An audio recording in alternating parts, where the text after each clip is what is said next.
Shalom, selamat datang di Firman Tanpa Topeng. Di channel ini kita membahas kebenaran firman Tuhan melalui dialog, apologetika, dan diskusi yang berlandaskan Alkitab. Pada video kali ini, perdebatan semakin memanas ketika pertanyaan tentang identitas Yesus menjadi sorotan utama. Simak sampai akhir agar Anda tidak kehilangan poin-poin penting yang mungkin belum pernah Anda dengar sebelumnya. Mari kita saksikan. Mengungkapkan kebenaran gitu. Bagaimana dengan tanggapan Anda? Alif Abdurrahman. Nah, kalau saya ya Bang, kalau saya memang ada benarnya tapi tidak sepenuhnya benar kalau menurut saya Bang. Karena Bang Edi sini biasanya mempelintir gitu dengan nafsunya sehingga Oke, dibelokkan kita tes. Betul agama Islam itu rahmat bagi semesta alam? Ya betul, itu ada ayatnya. Oke, seperti yang Pak Pujangga Selatan juga bilang, rahmat bagi semesta alam. Tetapi kenapa ajarannya kok membawa malapetaka kepada kaum-kaum yang lain? Contoh. Anda mengkontradiksikan ini. Iya, makanya ini kita pertanyakan. Contoh, jika kamu berjumpa dengan orang Wahyudi maupun orang Nasrani di jalan, apa yang harus dilakukan? Ya, jangan beri salam, persempitlah. Itu ada hadisnya seperti itu. Persempitlah apanya? Tapi Anda tidak jangan paham kemana-mana tentang dulu, jangan kau lari. Apanya yang dipersempit? Nah, di sini mulai munafik dia, mulai menjadi seorang munafik.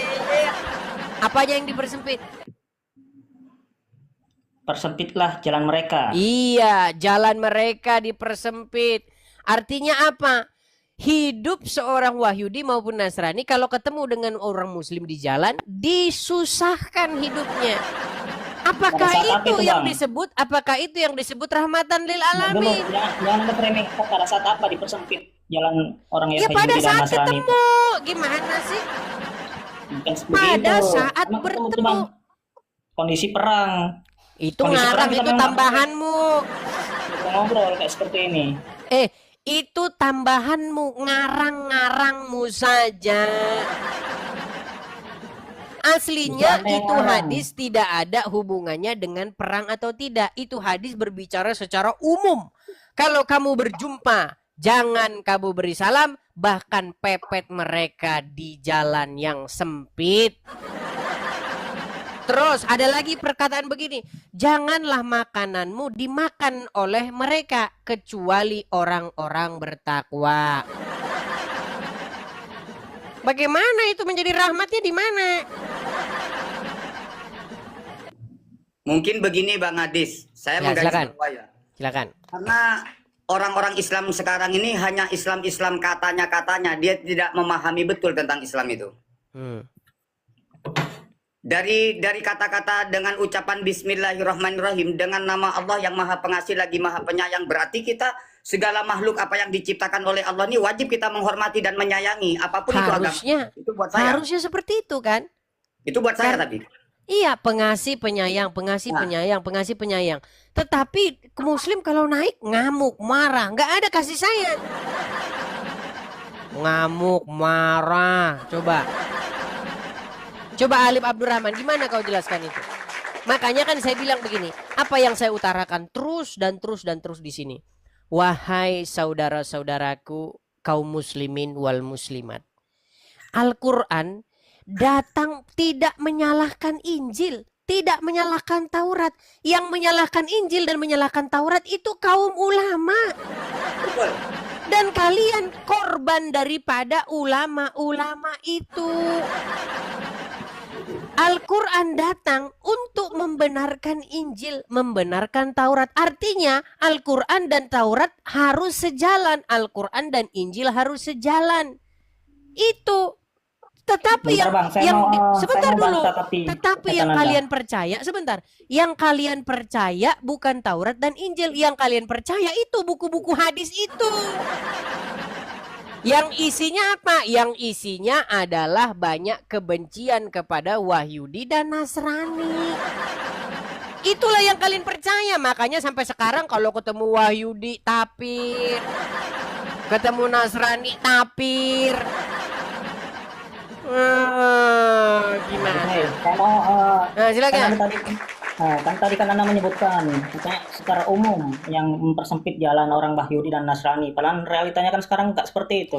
Karena kalian Oh, sadar gini. bahwa hadis itu kalau diterapkan akan membawa disintegrasi. Tidak. Ini saya cari ya Bang.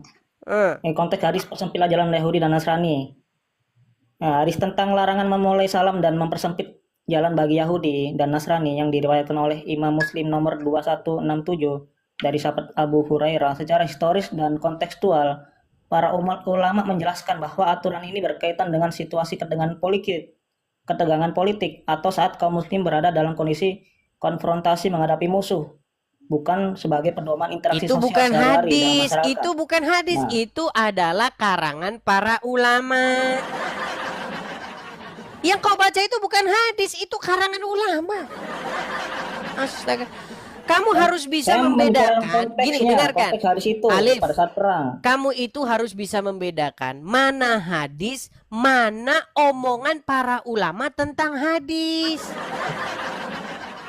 Kalau hadisnya nggak ada bunyinya begitu. Hadisnya hanya berbunyi, jika kamu bertemu Wahyudi, Nasrani di jalan, jangan beri salam mereka. Persempit jalan mereka. Nggak ada di situ. Lah dalam situasi perang. Dalam satu situasi perang kok beri salam. Emang benar kan itu. Itu buktinya apa? Alif, buktinya apa? Sekarang ada yang namanya Majelis Ulama Indonesia. Apa yang dikeluarkan? Fatwa yang dikeluarkan oleh mereka. Haram mengucapkan salam lintas agama. Ya karena itu. Apakah lagi situasi perang? Kan tidak. Gimana kamu itu? Gimana? Udahlah, jangan munafik. Sekarang gini saja. Berani atau tidak kalian melakukan gebrakan? Apa gebrakannya? Gebrakan untuk melawan semua ajaran-ajaran yang bertentangan dengan kitab-kitab sebelumnya, yaitu Taurat dan Injil. Karena disitulah petunjuk dan cahaya itu. Di situ. Begini Quran yang bilang. Begini Bang Edis. Gimana? Karena mereka-mereka ini yang bisa memutar-mutarkan, yang bisa menjadi pemecah belah umat ini rata-rata hanya orang-orang munafik yang bisa ngarang-ngarang dengan hadis-hadis palsu. Contohnya, saya yang bikin sependapat dengan Bang Edis, kita harus digarisbawahi surat Ali Imran. Di sini surat Ali Imran ini berbunyi begini. Bismillahirrahmanirrahim. Alif lam mim. Allahu la ilaha illa huwal hayyul qayyum. Nazzala 'alaikal kitaba bil haqqi musaddiqan lima baina yadayhi wa anzalat Taurata wal Injil. Lah ini semua kan ciptaan Tuhan sama, Tuhan satu. Lah kenapa yang membeda-bedakan? Yang membeda-bedakan ini kan pola pikir manusianya. Jadi kita tidak bisa harus orang Kristiani harus mengikuti kata orang Islam, ya tetap dia mempunyai keyakinan beda-beda, nggak bisa. Nggak bisa. Ini kalau menurut saya. Jadi ayolah kita saling menghormati. Yang namanya Islam nih, kalau kita Islam rahmatan lil alamin, kita harus saling menghargai. Itu kalau buat saya loh, tapi ya. Tapi lain lagi buat orang-orang di luaran sana saya tidak tahu. Begitu Bang Edis. Ya, silakan tanggapannya Alif sebelum kita ke penonton-penonton yang lain yang pengen naik juga. Silakan. Ya, saya sepakat juga ke diskusi lintas agama ini bukan untuk memecah belah sebenarnya, tapi untuk Betul, Bang, saling betul. mengenal lah. Gitu intinya. Oke, Tapi saya boleh kenapa? tanya Bang Edis. Tapi kenapa di antara sesama Islam kadang-kadang sering otot-ototan kalau katanya yang ini bacaannya kurang begini, bacaannya kurang begini. Lah itu semua kan belum tentu diterima biarpun benar bacaannya. Yang katanya gunanya kurang lah, ikhfa'nya kurang lah. Yang bilang berbicara seperti itu kadang-kadang baca Al-Qur'an saja nggak bisa kadang-kadang. Lah ini kan Ya. yang Kalau itu membuat baiklah, kalau itu nanti kalian bisa diskusikan dalam internal Islam. Tapi yang saya sampaikan begini. Saya waktu baca Quran dari Al-Fatihah sampai Anas tanpa tipu-tipu para ulama, tanpa pelintiran para ulama, apa yang saya dapatkan? Yang saya dapatkan adalah bahwa kitab tersebut menyuruh orang-orang beriman kepada kitab-kitab sebelumnya. betul. Menyuruh apa? Menyuruh bertanya sama orang-orang yang membaca kitab itu. Betul. Bukan main musuhi. Betul. Tapi karena sekarang, karena umat takut, karena Ustadz takut bahwa nanti umat bertanya kepada kitab-kitab sebelumnya, karena nanti umat disuruh menghargai ahli kitab, nanti ulama jadi tidak punya pekerjaan. Betul. Makanya ulama-ulama melakukan monopoli seperti itu. Jangan tanya ahli kita. Tanya kami saja. Nanti kalau tanya kami harus mondok pesantren, belajar nahu sorob balagoh, bayar fulus. Itu yang terjadi sekarang kepada umat. Gimana? Coba kalau baca Qur'annya langsung. Disuruh beriman. Berimanlah kepada Injil, kepada Taurat. Di dalamnya petunjuk dan juga cahaya bagi orang-orang yang bertakwa. Itu isi Quran itu. Memang benar Bang Edis. Islam memang harus beriman. Beriman, Iya. harus beriman. Oke, semoga orang-orang muslim mendengarkan itu dan tidak mengeraskan hatinya. Oke, kita beri kesempatan kepada mereka ya. Oke, Terima kasih, Bang. terima kasih. Saya mau tanya, Bang, satu. Terima kasih. Kita kasih kesempatan dulu ya, yang lain dulu.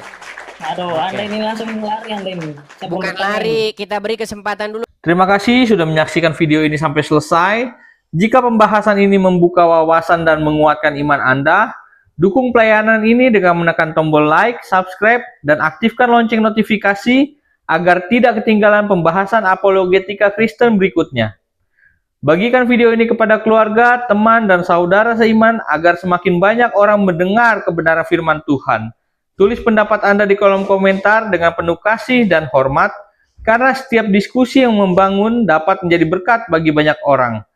Firman Tuhan berkata dalam 2 Timotius 2 ayat 15 berkata, "Usahakanlah supaya engkau layak di hadapan Allah sebagai seorang pekerja yang tidak usah malu, yang berterus terang memberitakan perkataan kebenaran itu.